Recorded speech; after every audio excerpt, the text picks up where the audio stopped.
حضرت ابو ہریرہ رضی اللہ تعالیٰ عنہ سے روایت ہے کہ رسول اللہ صلی اللہ علیہ وآلہ وسلم نے ارشاد فرمایا، یہ ایک عظیم اور بابرکت کلمات ہیں۔ یہ کلمات ایمان کی بنیاد ہیں اور جنت کی کنجی ہیں۔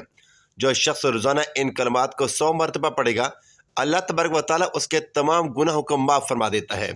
اگرچہ وہ سمندر کی جھاگ کے برابر ہی کیوں نہ ہوں۔ یہ کلمہ بندے کو اللہ تبارک و تعالیٰ کے قریب کر دیتا ہے اور اس کی محبت میں اضافہ کرتا ہے۔ جو شخص اس کلمے کو کثرت سے پڑھتا ہے، یہ کلمہ قبر کی تاریکی کو دور کرتا ہے، وہاں روشنی اور راحت کا سبب بنتا ہے اور آخرت میں نجات عطا فرماتا ہے۔ اس کے لیے آخرت میں جنت کی بشارت ہے۔ ان کلمات کا پڑھنا ایمان کو مضبوط کرتا ہے۔ اس کے لیے فکر و فاقہ ختم کر دیا جاتا ہے، اس کے آنکھوں کی روشنی واپس آ جاتی ہے، بینائی بہتر ہوتی ہے، اس کے دل کو سکون اور راحت کو اور روح کو راحت نصیب ہوتی ہے۔ اللہ کے لیے بابرکت کلمات نہ صرف توحید کی گواہی دیتے ہیں بلکہ دنیاوی روحانی فوائد کا بھی خزانہ ہے۔ یہ کلمات پڑھنے سے دل کو سکون ملتا ہے، مشکلات آسان ہوتی ہیں، روحانی روشنی حاصل ہوتی ہے، اللہ کی مدد اور رحمت شامل حال رہتی ہیں۔ جب بھی کوئی پریشانی یا مشکل درپیش ہو، اس کلمے کو کثرت سے پڑھنے سے اللہ کی مدد حاصل ہوتی ہے اور مسائل حل ہو جاتے ہیں۔ یہ کلمہ شیطانی وسوسوں اور برے خیالات کو دور کرتا ہے، دل کو پاکیزگی عطا کرتا ہے اور اللہ کی طرف متوجہ کرتا ہے۔ اس کلمے کی برکت سے اللہ تنگ دستی، غربت اور مالی مشکلات کو دور فرما دیتا ہے۔ جو شخص اسے روزانہ پڑھے، اسے کبھی فکر و فاقہ کا سامنا نہیں ہوگا۔ یہ کلمہ رزق میں برکت کا ذریعہ ہے، مشکلات اور بلاؤں سے حفاظت کرتا ہے اور اللہ کی رحمت کو متوجہ کرتا ہے۔ وہ کلمہ مبارک یہ ہے: بسم اللہ الرحمن الرحیم۔ السلام علیکم ورحمۃ اللہ وبرکاتہ۔ محترم ناظرین، اس سے پہلے کہ ہم بھی نزا کی دردناک کیفیت میں مبتلا ہو جائیں، اس سے پہلے کہ روح نکلنے کی تکلیف سے ہمارا جسم بھی مفلوج ہو جائے، قبل اس کے کہ ہمیں بھی موت کے فرشتے گھیر لیں، قبل اس کے کہ وقت اجل آن پہنچے اور توبہ کا دروازہ بند ہو جائے، قبل اس کے کہ حسرت و ندامت ہمیں گھیر لے، ہمیں اللہ پاک کی بارگاہ میں سچی توبہ کر لینی چاہیے۔ ہمیں موت آنے سے پہلے اللہ پاک سے اپنے گناہوں کی معافی مانگ لینی چاہیے۔ آج کی رات تو ویسے بھی اپنے گناہوں کو بخشوانے کی رات ہے، آج کی رات تو ویسے بھی اللہ پاک کو راضی کرنے کی رات ہے، لہٰذا اپنے گناہوں سے سچی توبہ کیجیے۔ گناہ انسان سے ہی ہوتے ہیں، لیکن گناہوں پر ڈٹے رہنا، ان پر اظہار کرتے رہنا اور توبہ سے منہ موڑ لینا بہت بڑی حماقت ہے۔ بندہ مومن کی شان یہ ہے کہ اگر اس سے کوئی گناہ سرزد ہو جائے تو وہ فوراً توبہ کرتا ہے، پھر گناہ ہو جائے تو وہ اس کی توبہ کرتا ہے، پھر گناہ ہو جائے پھر توبہ کرتا ہے۔ الغرض بار بار توبہ کرنا ایمان کا تقاضا ہے۔ اللہ پاک نے قرآن پاک میں کئی مقامات پر توبہ کرنے اور اپنے گناہوں سے معافی مانگنے کا حکم فرمایا ہے، اور جو لوگ اللہ پاک کی بارگاہ میں سچی توبہ کر لیتے ہیں، اللہ پاک ان سے بہت خوش ہوتا ہے اور ان پر خصوصی فضل و کرم بھی فرماتا ہے۔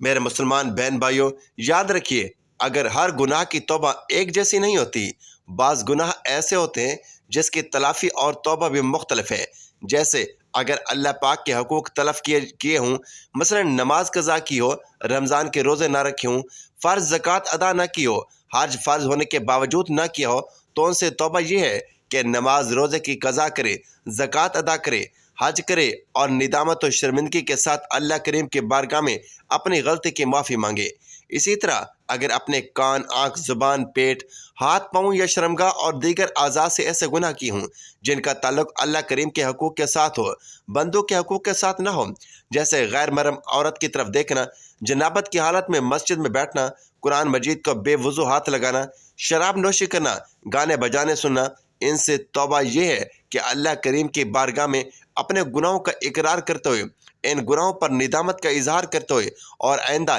یہ گناہ نہ کرنے کا پختہ عزم کرتے ہوئے معافی طلب کریں، اور اس کے بعد کچھ نہ کچھ نیک اعمال ضرور کریں، کیونکہ نیکیاں گناہوں کو مٹا دیتی ہیں۔ اگر بندوں کے حقوق تلف کیے ہوں تو ان کی 3 صورتیں ہیں۔ ایک صورت تو یہ ہے کہ ان حقوق کا تعلق صرف قرض کے ساتھ ہو، جیسے خریدی ہوئی چیز کی قیمت، مزدور کی اجرت یا بیوی کا حق مہر۔ اس صورت میں توبہ کا طریقہ یہ ہے کہ ان حقوق کو ادا کرنے یا صاحب حق سے معافی حاصل کریں اور اللہ کریم سے بھی معافی کی دعا کریں۔